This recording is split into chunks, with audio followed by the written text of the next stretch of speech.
दोस्तों, क्या बांग्लादेश में अचानक भारत के प्रति टोन सॉफ्ट हो रही है? क्या बांग्लादेश की आर्मी के अंदर चुपचाप पाकिस्तान के इन्फ्लुएंस को हटाया जा रहा है? क्या बांग्लादेश की नई पॉलिटिकल लीडरशिप को समझ आ गया है कि भारत से पंगा लेना महंगा पड़ सकता है? क्या बांग्लादेश की इकोनॉमी एक बड़े एनर्जी क्राइसिस की तरफ बढ़ रही है? और क्या भारत अब बांग्लादेश को मदद करके एक और पाकिस्तान बनने से रोकना चाहता है? वंदे मातरम दोस्तों, मैं हूं विकास पाल और मैवरिक जियोपॉलिटिक्स के आज के सेशन में मैं आप सबका बहुत बहुत स्वागत करता हूं। चैनल को लाइक शेयर और सब्सक्राइब जरूर कीजिए दोस्तों। अ, और मेरी उम्मीद है कि इस सेशन के अंत तक मैं इन पांचों सवालों का जवाब मैं आपके सामने रख दूंगा। बने रहिए सिर्फ मेरे साथ। दोस्तों, पिछले कुछ महीनों में बांग्लादेश को लेकर एक बहुत इंटरेस्टिंग डेवलपमेंट सामने आई है। अगर आप ऊपरी सतह पर देखें तो लगेगा कि बांग्लादेश में अभी भी भारत के खिलाफ काफी नैरेटिव चल रहा है। लेकिन अगर आप थोड़ा सा डीपर एनालिसिस करें, थोड़ा सा अंदर झांक के देखें, तो कुछ ऐसे सिग्नल्स मिल रहे हैं जो बताते हैं कि बांग्लादेश के पावर कॉरिडोर्स में चुपचाप एक पॉलिसी रीसेट हो रहा है। सबसे पहले बात करते हैं बांग्लादेश के एनर्जी क्राइसिस की। इस वक्त बांग्लादेश एक बड़े एनर्जी क्रंच से गुजर रहा है। बांग्लादेश की एनर्जी रिक्वायरमेंट का लगभग लगभग 90 से 95% हिस्सा इंपोर्ट पर डिपेंड करता है। जब ग्लोबल लेवल पर ऑयल और गैस की प्राइस बढ़ेगी, मिडल ईस्ट में इंस्टेबिलिटी होगी, तो बांग्लादेश जैसे इंपोर्ट डिपेंडेंट देश पर तुरंत प्रेशर दिखेगा। सिचुएशन तो इतनी सीरियस है कि बांग्लादेश के कई यूनिवर्सिटीज टेम्पररली बंद हो गए हैं। ऑफिशियल रीजन छुट्टी का दिया गया है, लेकिन रियल ऑब्जेक्टिव एनर्जी कंजम्पशन को कम करना है। जब ट्रैफिक कम होगा, इलेक्ट्रिसिटी की डिमांड कम होगी, डीजल कंजम्पशन कम होगा, तो उनका खर्चा भी कम होगा। अब ये एक टेम्पररी मेजर है, लेकिन ये दिखाता है कि बांग्लादेश की इकोनॉमी किस लेवल के स्ट्रेस में है फिलहाल।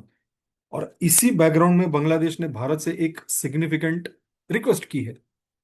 सुनिए ध्यान से। बांग्लादेश ने भारत से 18,000 या 19,000 कह लीजिए, 19,000 टन डीजल सप्लाई की डिमांड रखी है। अब ये डिमांड की डीजल बांग्लादेश को अगर देना है, कहां से देगा भारत? असम के नुमालीगढ़ रिफाइनरी से, जहां पर इंडियन ऑयल का एक रिफाइनरी है, वहां से सप्लाई करने की बात चल रही है। मैं आपको दिखाता हूं नुमालीगढ़ एग्जैक्टली है कहाँ मैप में। जस्ट 1 मिनट अलाउ कीजिए मुझे।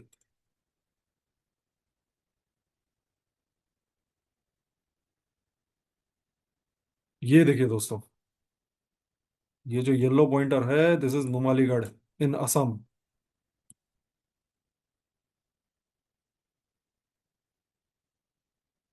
ब्रदर, ये अगर जगह देखें, not this one, sorry, this is been wrongly pinned. ये जो अगर आप देखें, दिस इज द रिफाइनरी। यहाँ पर अगर आप देखें, काफी सारे स्टोरेज फैसिलिटीज हैं इंडियन ऑयल के। This is that facility. यहां से, दिस वन, यहां से जाएगा Bangladesh. And where is Bangladesh? यहाँ। यहां से सप्लाई यहां आएगी। खैर, वॉट एवर, मतलब दैट इज द नियरेस्ट, इसीलिए नुमालीगढ़ चूज किया गया है, या बातें चल रही है कि नुमालीगढ़ से सप्लाई होगा। अब सवाल यह है कि भारत बांग्लादेश को डीजल क्यों देगा? इसका जवाब जियो पॉलिटिक्स में छुपा है दोस्तों। भारत की सबसे बड़ी स्ट्रेटेजिक प्रायोरिटी है क्या? भारत की स्ट्रेटेजिक प्रायोरिटी है बांग्लादेश परमानेंटली पाकिस्तान जैसा हॉस्टाइल ना हो जाए। अब अगर बांग्लादेश की इकोनॉमी कोलैप्स करती है, तो वहां के मुल्ले मौलानाओं को, रेडिकल फोर्सेस को इन्फ्लुएंस बढ़ाने का मौका मिलेगा। और रेडिकलाइजेशन का मतलब होगा इंस्टेबिलिटी, जो सीधा सीधा भारत की ईस्टर्न बॉर्डर को इंपैक्ट करेगा। इसीलिए भारत का अप्रोच सिंपल है। बांग्लादेश को सपोर्ट करो, लेकिन कंडीशंस के साथ, ऑब्वियसली। स्ट्रिंग्स अटैच्ड होंगे। इतने इजीली तो तुमको कई सब चीज मिलेगी नहीं भाई। तुम चावल मांगते हो, एक तो आप इलेक्शंस के पहले देखिए, बांग्लादेश गालियां भी देता था भारत को, भारत के खिलाफ बात भी कर रहा है, और चावल भी भारत से ले रहा है। ठीक है, भारत ने भी एक बड़ा बड़ा भाई होने के नाते दे दिया इनको चावल। अब डीजल भी मांग रहे हैं लोग। भारत बांग्लादेश को फ्री में डीजल नहीं देगा। यह सप्लाई क्रेडिट लाइन या भारतीय रुपी पेमेंट सिस्टम के थ्रू हो सकती है। इससे भारत का भी फायदा है। बांग्लादेश को डॉलर में पेमेंट करना नहीं पड़ेगा, तो इससे बांग्लादेश को भी फायदा है। और भारत को अपनी करेंसी में ट्रेड करने का मौका मिलेगा, ये भारत का फायदा है। ये एक क्लासिकल जियोपॉलिटिकल मूव है दोस्तों, जहां economic cooperation will result into strategic influence. Bangladesh में हुआ क्या है फिलहाल, हाल फिलहाल में? हाल ही के इलेक्शंस में बांग्लादेश के वोटर्स ने एक इंटरेस्टिंग सिग्नल दिया है। बहुत सारे एक्सट्रीमिस्ट ग्रुप्स और radical political element, Jamaat Islami जैसे, वो वोटर्स को उन उन उन बहुत सारे लोगों को इनके वोटर्स ने रिजेक्ट किया है। जमात इस्लामी को सीट्स मिली हैं, पर वो बहुत ज्यादा फैल नहीं पाया जितना वो लोग सोच रहे थे। इलेक्शन रिजल्ट से एक इंडिकेशन मिलता है दोस्तों कि बांग्लादेश की पॉपुलेशन का एक बड़ा हिस्सा इस एक्सट्रीमिज्म को रिजेक्ट करता है। They don't want extremist elements. इसका मतलब ये नहीं है कि बांग्लादेश सडनली सेकुलर देश बन गया है, सडनली हिंदुओं से प्यार करेगा। नो, बांग्लादेश एक मुस्लिम मेजोरिटी कंट्री है, और वहां रिलीजियस पॉलिटिक्स का रोल हमेशा रहेगा। लेकिन वहां के वोटर्स ने एक चीज क्लियर कर दी है, एक्सट्रीम रेडिकलिज्म एक्सेप्टेबल नहीं है। यह भारत के लिए भी एक पॉजिटिव सिग्नल है। अब एक और इंपॉर्टेंट डेवलपमेंट, बांग्लादेश के सिक्योरिटी apparatus के अंदर कुछ बदलाव हुए हैं। बांग्लादेश आर्मी के अंदर कुछ रिशफलिंग हुई है। कुछ ऐसे ऑफिसर्स को साइडलाइन किया गया है जिनके पाकिस्तान लिंक्ड नेटवर्क से कनेक्शंस की बात की जा रही थी।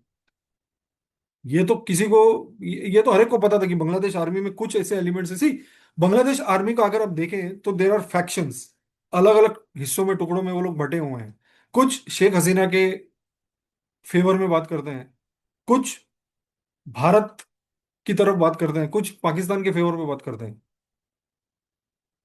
अब ये जो डेवलपमेंट हुआ है, जब जो पाकिस्तानी लिंक्ड वाले जो आर्मी ऑफिसर्स है उनको हटाया गया है, ये छोटा सा लग सकता है, लेकिन जियोपॉलिटिक्स में मिलिट्री स्ट्रक्चर का इन्फ्लुएंस बहुत इंपॉर्टेंट होता है।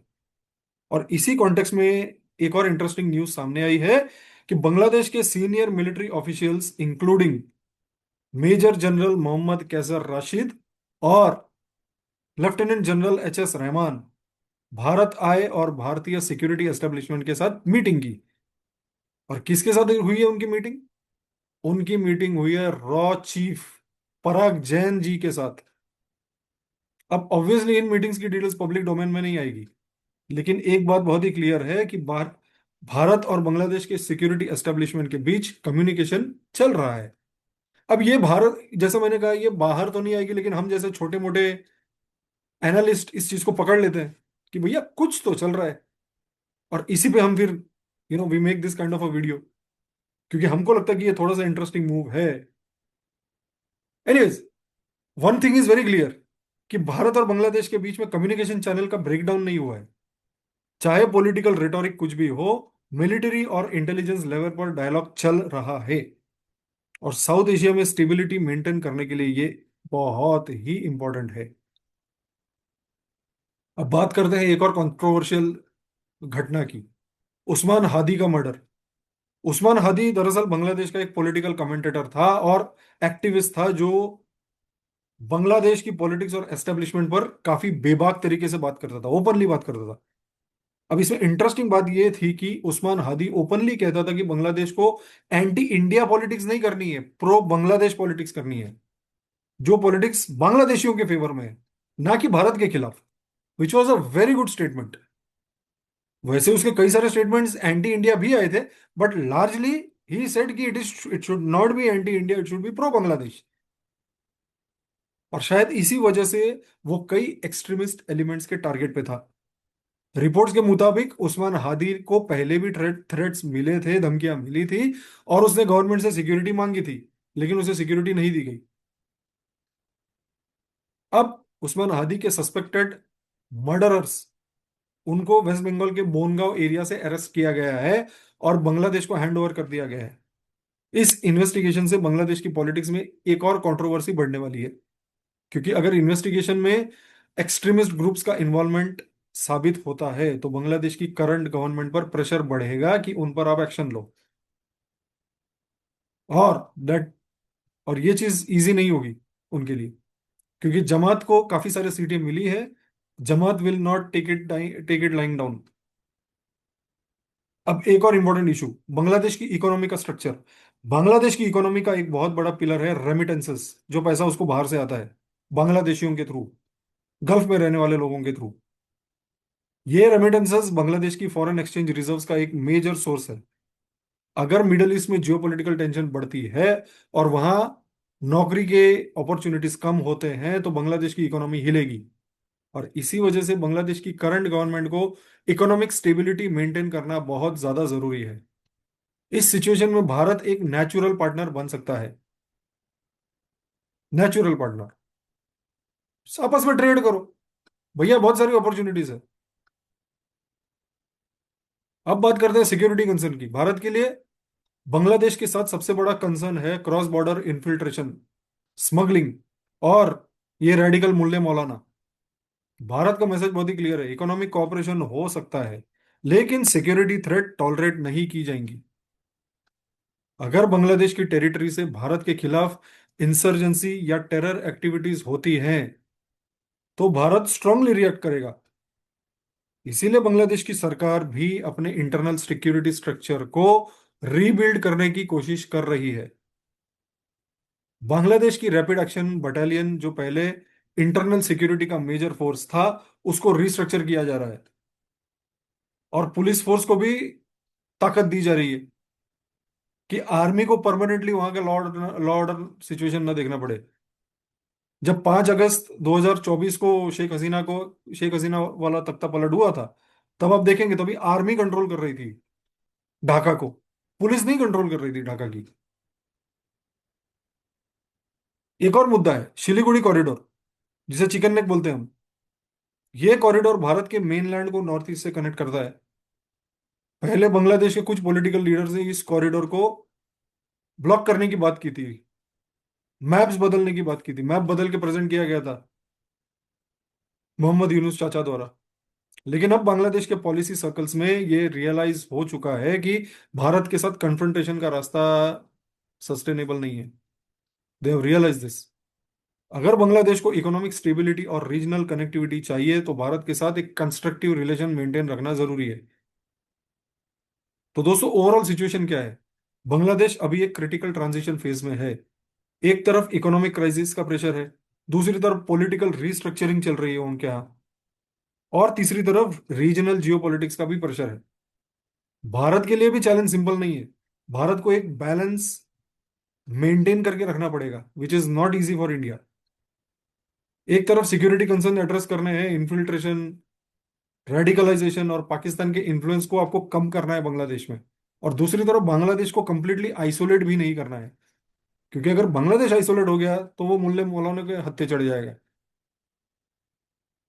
सो प्रेशर भी होगा, कोऑपरेशन भी होगा, और बांग्लादेश को ग्रेजुअली एक स्टेबल और मॉडरेट डायरेक्शन में ले जाने की कोशिश है भारत की।